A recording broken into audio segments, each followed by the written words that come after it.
Bueno, segundo bloque del juego en que andamos, programa federal de derechos humanos, y aquí estamos, bloque de entrevistas. Habíamos adelantado que íbamos a estar hablando con la fiscal de la Unidad Fiscal de Derechos Humanos de Bahía Blanca, Paula Molini. Paula, ¿me estás escuchando? Hola, Ale, buen día. Sí, hola, bueno, buen día, Pauli. Muchas gracias por atendernos. Te saludamos desde acá, Rosario, Pato y Ale, desde el juego en que andamos. Muchas gracias. Buen día para las tres. Bueno, muchas gracias. Te queríamos preguntar primero, este juicio que arrancó el 8º, bueno, que por supuesto nosotras acá llevamos el raconto de lo que viene pasando semana a semana. Nuestra audiencia está muy informada sobre lo que tiene que ver con el juicio, pero queríamos que nos cuentes, porque para vos este es el primer juicio que ocupás ese cargo, ¿verdad?, de fiscal auxiliar, ¿puede ser? Sí, eso efectivamente es así. Este año, en marzo de este año, la Procuración me designó auxiliar fiscal para actuar en esta causa, lo que es una gran responsabilidad desde lo personal y desde lo institucional, por supuesto. Yo estoy trabajando en la Fiscalía desde el año 2013 y siempre estuve asistiendo a los juicios como parte del equipo de trabajo. Desde el 2013, creo que en la primera causa fue la única que no trabajé. Todas las otras yo vine haciendo todo un trabajo de cobertura y de formar parte del equipo. Y bueno, ahora en marzo de este año me designaron con la posibilidad de representar al Ministerio Público Fiscal en las audiencias también. Claro. Así que bueno, como te decía, desde lo personal es un desafío muy grande y también una responsabilidad, por lo que implica la Fiscalía, ser el representante de la acción pública en un juicio de estas características. Yo pensaba, no sé, por ejemplo, en la trayectoria que tiene esta Fiscalía, con Hugo Cañón, desde los inicios de las causas, batallando contra la impunidad. Me acordaba también estos días el tema de un seminario internacional que se hizo con la presencia de Baltasar Garzón en el año 2003, cuando yo era estudiante, donde me parecía como un montón todos estos temas, me parecía como una genialidad y no tenía ni idea de, que iba a terminar trabajando acá. Qué buen recuerdo ese que trajiste, no me acordaba yo, mira, impresionante. No, yo quisiera encontrar el programa de aquel seminario, porque yo me acuerdo que se hablaba de literatura y derechos humanos en la universidad, en abogacía, aparte yo estaba cursando las materias de primer año, era algo muy movilizante, la verdad. Sí, claro. Y desde lo colectivo también para redondear lo que me estabas preguntando sobre la designación de auxiliar como representante del equipo, porque la verdad que somos un montón de personas que estamos trabajando para cada una de las audiencias y poder poner la voz de todo el equipo ahí en las audiencias es muy importante. Y también, que yo no había tomado de dimensión, pero a raíz de comentarios que me fueron haciendo, la importancia de que la Fiscalía también tenga voz de mujer. Totalmente, eso en un lugar donde por lo general, en lo que hemos venido viendo nosotros, las querellas siempre han sido las mujeres.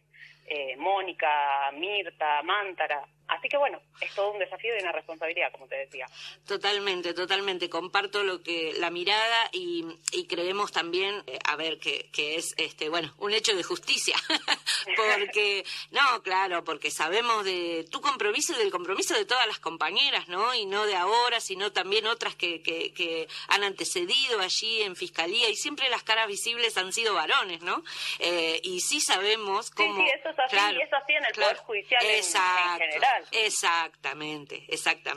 Y se nota y lo vivimos cada vez que tenemos audiencia, y no es una cuestión del Poder Judicial. Pero tal cual. Está muy bueno que la Fiscalía marque diferencia también ante eso, ¿no? Y se pueda ir revirtiendo. Y aparte que, es un acto de justicia, ¿no? Las compañeras son muy valiosas y sobre todo sabemos de tu compromiso y de tu responsabilidad allí en la Fiscalía. Así que, nosotras muy felices de que te hayan nombrado. Gracias. Y esperemos estar a la altura, por supuesto, y más también. Llevamos 14 audiencias en la causa, la mega causa, un juicio por demás importante. Siempre venimos con un poco, ya es un latiguillo, pero el más grande de la provincia de Buenos Aires, pero bueno, transitándolo también nos damos cuenta que no solo es lo grande, sino lo complejo, ¿no? Y las diferentes vertientes que tiene este juicio. ¿Cómo lo ves hoy con 14 audiencias, digamos? ¿Va acorde a lo que más o menos había pensado la Fiscalía, a lo programado, a lo esperado? ¿Vamos más lento, vamos bien? ¿Cómo ves que se va desarrollando frente a las expectativas que teníamos todos y todas antes de que comience, ¿no?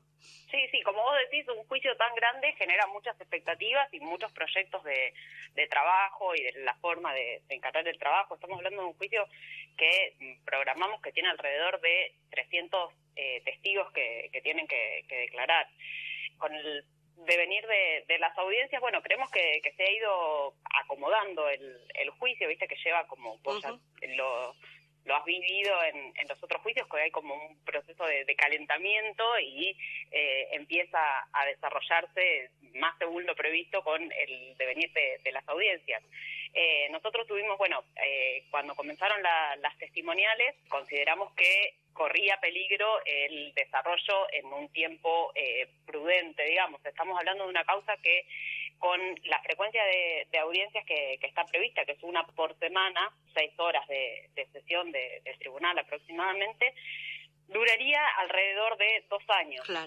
Y bueno, entonces en esa cantidad de horas nosotros hicimos un cálculo de que tendríamos que poder examinar al menos 6 testigos por día para que tenga un plazo razonable. En las primeras audiencias de testimoniales eso se vio reducido y temíamos que el juicio se alargue mucho porque se modifica sensiblemente el hecho de que vos tengas a 3 testigos declarando y bueno, vas acumulando. En este sentido, hemos podido aumentar la cantidad de testimonios en esas horas, y el tribunal ahora se ha comprometido a 2 fechas más de audiencias antes de la feria, además de los días jueves. Así que en ese sentido consideramos que se va desarrollando de acuerdo a lo que habíamos estado previendo con este cronograma. Claro. Y después, lo que es el juicio, lo que es la megacausa en sí, con las distintas temáticas que se van abordando, con la amplitud territorial de los casos. Nosotros planteamos el desarrollo del juicio por centro clandestino, para analizar los casos de cada una de las víctimas como un hecho, este grupo de casos, considerarlo un hecho a probar, donde entonces si nosotros lo analizamos de esa forma vamos determinando las complejidades y las características de cada uno de los lugares. Ahora todos los testimonios que hemos estado recibiendo están relacionados con víctimas que pasaron por el Batallón de Comunicaciones 181, donde vemos que las características son distintas efectivamente. Sí. No estamos hablando de un centro clandestino de las características de la escuelita, donde en este centro clandestino vemos que en las declaraciones de los sobrevivientes las torturas pasaban por la incertidumbre de no saber qué era lo que iba a pasar con ellos, de no saber qué es lo que sabía su familia o no sabía su familia. Hoy, esta semana, justamente uno de los testigos refirió algo muy significativo, que dijo algo así como que hubiera preferido que sean golpes lo que él recibía antes que esa incertidumbre de no saber qué estaba pasando con su familia, de saber qué era lo que efectivamente le habían hecho a la familia, porque decía que durante los interrogatorios los sometían a una tortura psicológica impresionante. Así que vamos viendo cada una de esas características, se van estableciendo patrones y por otra parte siempre los avances que surgen en los debates. Por ejemplo, ahora la presencia de detenidos en este horno de ladrillos que fue surgiendo. Te iba a preguntar justo eso. El testigo de esta semana, el conscripto, que también refirió la existencia de ese lugar, así que eso abre el avance para distintos lugares de la investigación. Nuevas, y siempre, tal cual, y siempre son puntas donde se puede ir tirando y donde me parece fundamental también destacar que todas aquellas personas que tengan alguna información, por mínima que consideren, es importante que se acerquen tanto a la Fiscalía como al Juzgado Federal a brindar testimonio. Es una historia general que se va construyendo con los aportes de cada uno, por más insignificantes que tal vez parezcan. Después eso contribuye a las investigaciones. Totalmente. Así que eso es lo que vamos viendo del devenir de las audiencias. Vos sabés que para no saltar a otro tema, con esto de los datos nuevos que decías de lo del horno, otra cuestión que nosotras notamos y que la verdad que nos llama poderosamente la atención, porque en los demás juicios que venimos también siguiendo desde el primero, no, al menos nosotras no lo habíamos escuchado, la presencia de niños adentro de el lugar de secuestro de sus padres, ¿no? Porque estaban incomunicados, no podían ver a su familia, pero a la vez le llevaban a los niños adentro a que sus padres los vieran. Nos llamó mucho la atención. Sí, claramente es una característica del Batallón de Comunicaciones como un centro clandestino, ese permiso perverso de que puedan entrar los niños a ver a sus padres, que incluso con mucha culpa lo contó una madre, lo que después había sentido, que en un momento de desesperación brinda a su hijo para que lo pueda ver el padre, pero sin saber qué era lo que pasaba. Yo recuerdo que...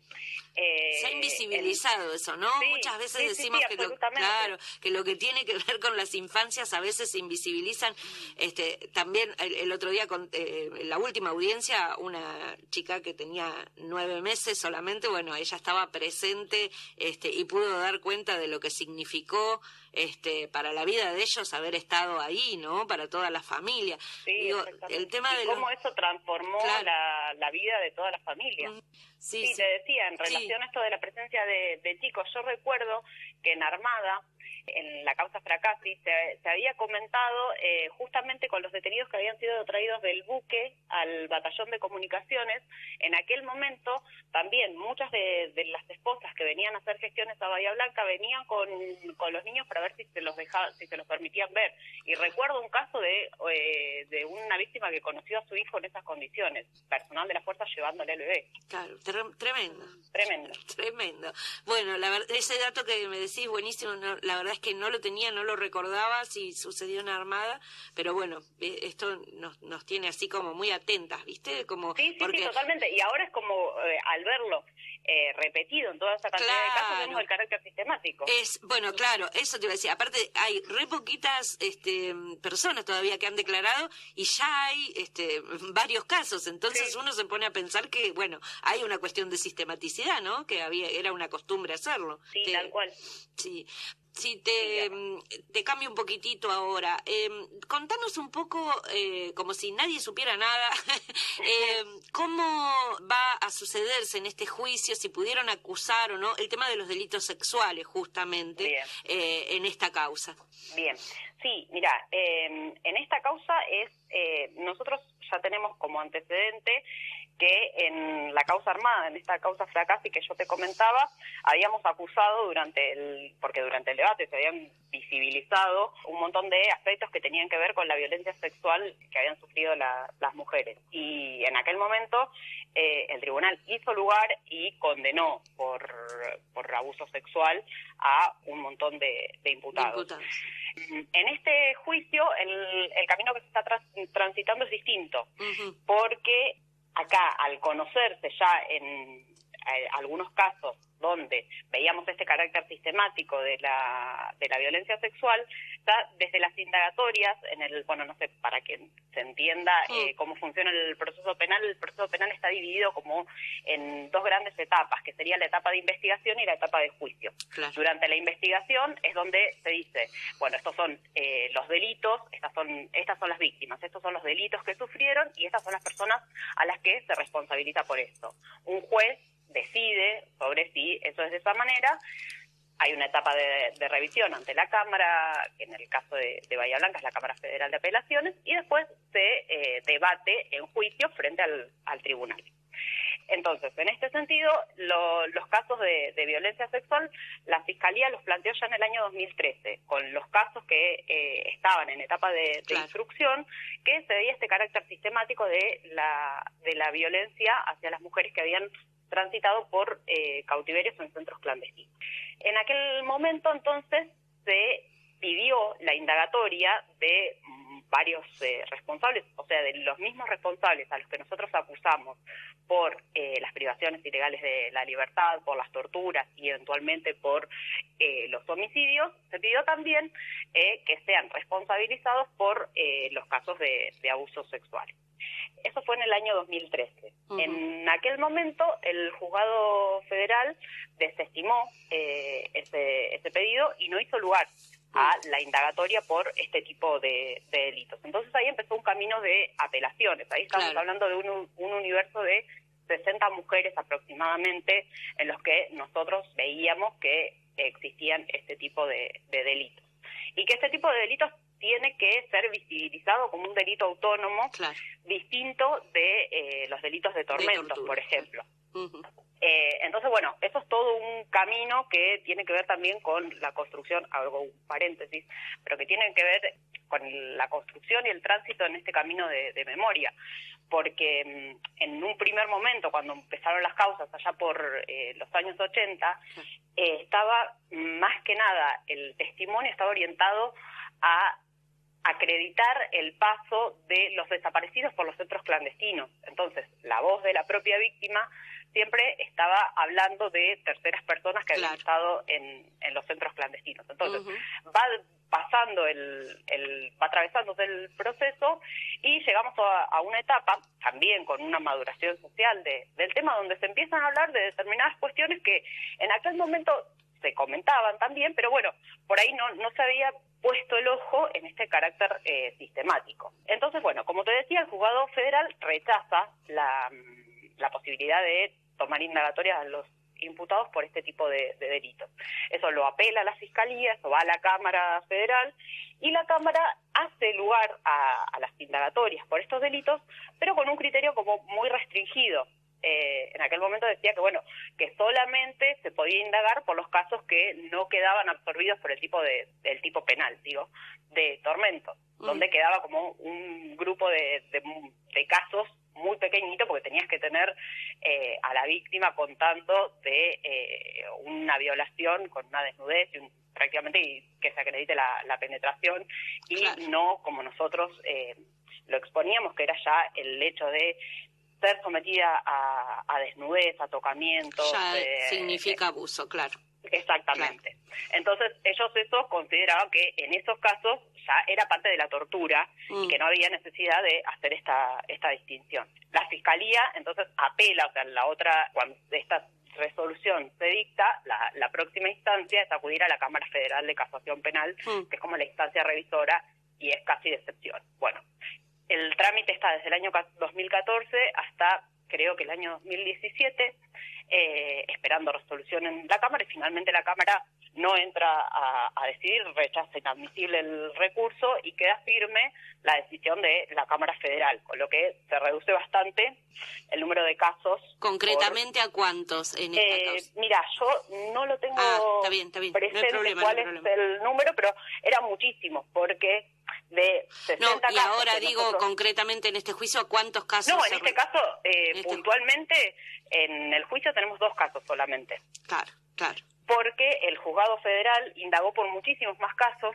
En el 2019 resuelve, y ahí sí hay muchísimos casos que dice, bueno, acá todavía no se puede determinar, en estos casos no, acá queda subsumido. Bueno, entonces dice, este caso, en realidad el juzgado termina diciendo que son 3, me parece, y la Cámara baja uno de esos casos y quedan en estas características. Así que son hechos donde la víctima contó una situación de tal gravedad que entendieron que se trataba de un abuso, aún con este criterio reducido que se maneja. Entonces, esa es la realidad con la que nosotros llegamos a juicio ahora, de 2 casos donde los imputados están acusados por este tipo de delitos. Claro, realmente tiene que ver también con continuación de lo que decíamos, ¿no? Con las características que tiene el Poder Judicial también, me parece, ¿no? Tiene que ver. Sin lugar a dudas. No se presta atención a una función que tiene el derecho penal, más allá de la imposición de penas, y tratándose de este tipo de delitos, que ya tienen dicho también los tribunales internacionales, que es el tema de la visibilización, porque en realidad este tipo de, el procesar por estos delitos no es que cambie significativamente la pena que van a recibir los acusados, sino que cumple una función de visibilizar este tipo de delitos como parte del plan sistemático. Totalmente. Y que hace a la reparación también. Absolutamente, de las víctimas sobre todo. Bueno, Pauli, se nos terminó el tiempo. Bueno. Te queremos agradecer un montón que hayas estado hoy sábado a la mañana, no será la última vez que te llamamos, seguramente. Yo les agradezco muchísimo a ustedes. No, por favor, el juicio es largo, así que vamos a seguir charlando y escuchándonos. Bueno. Un placer haberte tenido, Pau. Siempre a disposición. Les mando un abrazo a todas. Abrazo, muchas gracias. Chao. Bueno, allí pasaba Paula Molini, fiscal de la Unidad Fiscal de Derechos Humanos de aquí en Bahía Blanca.